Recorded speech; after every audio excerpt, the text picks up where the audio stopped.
Hi, and welcome to another set of meditations on the practical and applied philosophy of Stoicism. My name is Michael. Today, I would like to talk a little bit about the delicate balance for content creators that we are faced with, especially for those of us who are trying to pursue a more virtuous life, trying to pursue wisdom and live out the virtues of kindness, justice, courage, and self-control. As a self-described content creator, I can't tell you how frustrating it is to try and operate within the framework of expectations to reaching these certain benchmarks that are laid before us without it becoming a distraction from my real goal, which is to live virtuously, to seek after wisdom, to live in harmony with nature, and to look for ways to serve people and to be kind to other people. I want to open up with a quote from Marcus Aurelius. Comes from Meditation 6. He writes, "This should be a lifelong exercise. Whenever things particularly seem to deserve your acceptance, strip them bare so that you can see how worthless they are, and dispense with the descriptions that make them seem more significant than they are. Vanity is terrifyingly good at derailing rational thought, and it's when you think you're engaged on important matters that you're most under its spell." So there's some really heavy-hitting things here that Marcus Aurelius is saying. First, he's kind of touching on the vanity aspect. As human beings, we have this tendency to feel like we're entitled to be recognized, to be heard. That because we create something, we feel a small sense of entitlement that, well, people should see this and people should see how great I am. But really, this is a distraction, and it can pull us away from better pursuits. If you describe yourself as a content creator, whether you're on Twitch, YouTube, TikTok, or any of the other platforms, I have a feeling that this is going to ring true for you. It feels like, as content creators, we're having a carrot dangled in front of our noses perpetually, and that it's always out of reach. Whether it's the path to partnership, or the path to monetization, or even more views to break into that threshold. Well, now I've got 200,000 followers, now I got to get 300,000, or becomes this perpetual cycle of you're continually seeking after something that you can't actually attain. Epictetus actually warns us against attaching ourselves and devoting ourselves to things that are directly outside of our control. He writes in his discourses, "While there is only the one thing we can care for and devote ourselves to, we choose instead to care about and attach ourselves to a score of others, to our bodies, to our property, to our family and friends. And being attached to many things, we are weighed down and dragged along with them." Epictetus is more or less telling us all of these externals that you're chasing after, whether it's fame, reputation, popularity, a greater job, more money, a nice house, a great car, these things are not life-sustaining. They do not perpetuate happiness. In fact, it's kind of a bit of a drug, in terms of you need a little bit more to keep you happy. You need to buy more things to keep perpetuating that happiness.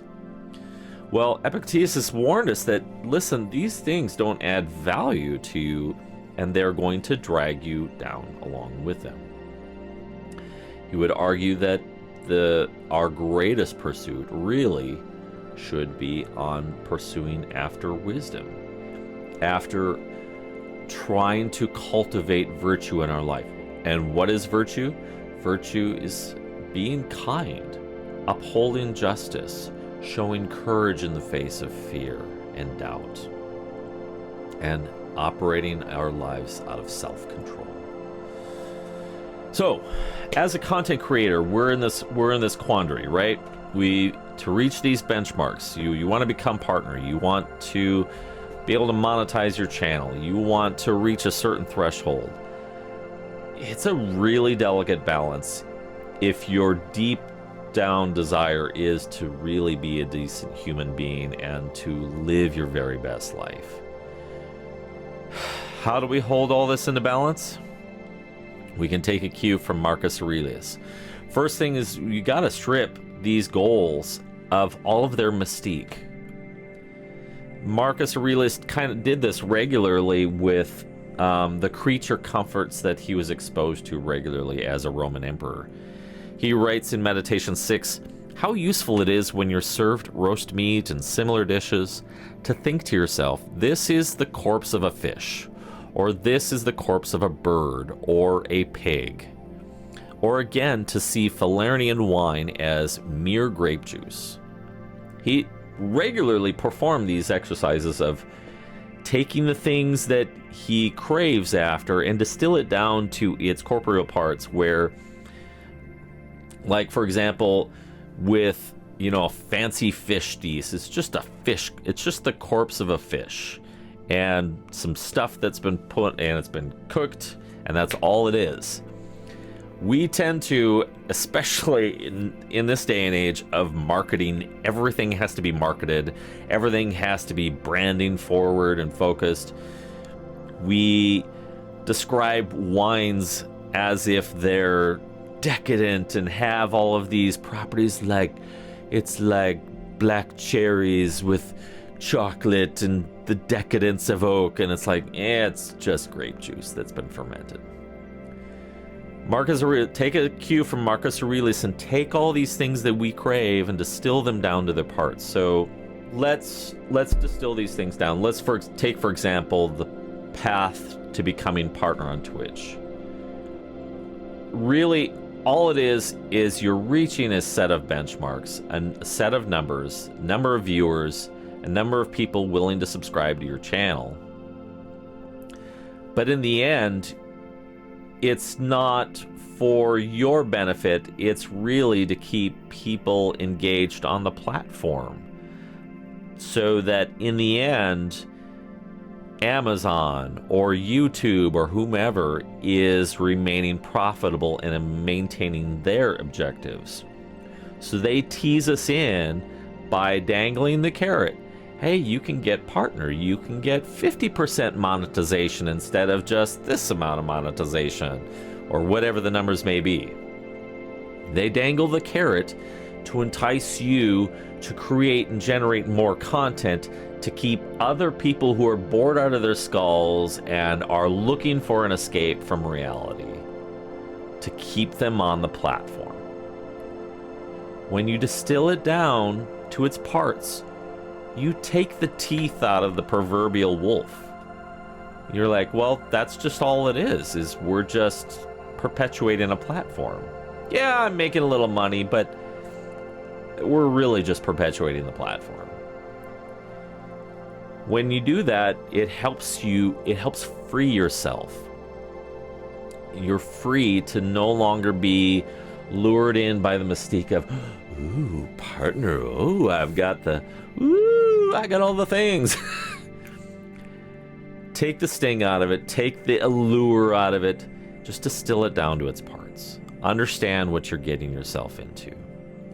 The second takeaway is to reassess your pursuits and align them with worthy goals. And this is seeking after wisdom. Spending time reading philosophers and figuring out how to apply this stuff to your life. Working daily to try and live out your best life, to become a better version of yourself today. And that's not the end goal. We do that. We try to refine ourselves and become a better version of ourselves so that we can be of better service to all of humanity, that we can turn around, show kindness to someone who needs it most, to uphold justice for those who have had injustice caused against them, to show courage in the face of fear and anxiety, and to show self-discipline in a world where there are so many things that are vying for our attention, that are trying to tease us into addiction. Become free, become serene. Don't let yourself become victims of these platforms. Recognize what they are for what they really are deep down, and then conduct yourself.